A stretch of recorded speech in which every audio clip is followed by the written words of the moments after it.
Kumarghat विधानसभानि MLA भगवान चंद्र दासनि तैदुरमाबाय फाइनाय जानुवारि 22 सालमारियाव अयोध्या राम मंदिर फियकजानो कितिगै कायसा पान्दा संसाका आसलो कुमारघाट पिडब्लिउडि नखलाव साराचार कुंदव मताय रजाखा पान्दाव हिंदू दंथार तैतंनायरक खातुं खाजाके फाइलायका गोबांमा राम मंदिर फियकजामानो तै पान्दा नारकजामानि बिसिंगो अमनो पुइला कतरखाय पान्दा नारकजाखा कुमारघाट জানুয়ারি আপনারা সবাই জানেন যে প্রভু শ্রী রামচন্দ্রজির প্রাণ প্রতিষ্ঠা হবে অযোধ্যা সেই রাম মন্দিরে এবং দীর্ঘ বৎসরের আমাদের যারা হিন্দু সনাতনের যে প্রতীক্ষিত আমাদের যে অপেক্ষা ছিল যে প্রভু শ্রী রামচন্দ্র কবে অযোধ্যায় আসবেন, তো সেই তারিখ আমরা পেয়ে গিয়েছি।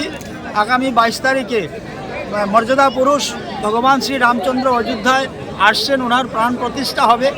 তারই অঙ্গ হিসেবে আজকে সারা পৃথিবীর সঙ্গে গোটা ভারতবর্ষে রামময় হয়ে গিয়েছে। আমাদের এই কুমারঘাটেও আজকে 18 তারিখে পিডব্লিউডি মাঠে আমরা আসার আগে একটা কার্নিভেল হয়েছে। লক্ষ্মীনারায়ণ মন্দির থেকে সারা শহর পরিক্রমা করে আমরা মাঠে এসেছি এবং এখানে 108টি যজ্ঞকুণ্ড রয়েছে।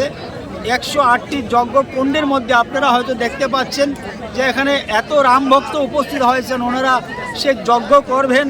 ভগবান শ্রী রামচন্দ্রের আগমনের পূর্বেই আমাদের এই যজ্ঞ অনুষ্ঠান এই মাঠে এবং মুখ্য পুরোহিত এখানে থাকবেন, উনি মন্ত্র উচ্চারিত করবেন।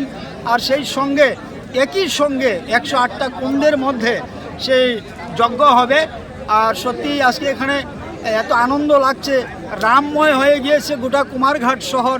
এখানে ভজন কীর্তন চলছে, মহাপ্রসাদের ব্যবস্থা রাখা হয়েছে।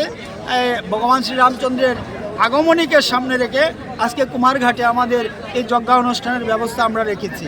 যারাই আপনারা দেখছেন বসে আছেন, একজনের সঙ্গে আরও 3 জন বসে আছেন, মানে একটা কুণ্ডতে 4 জন থাকবেন।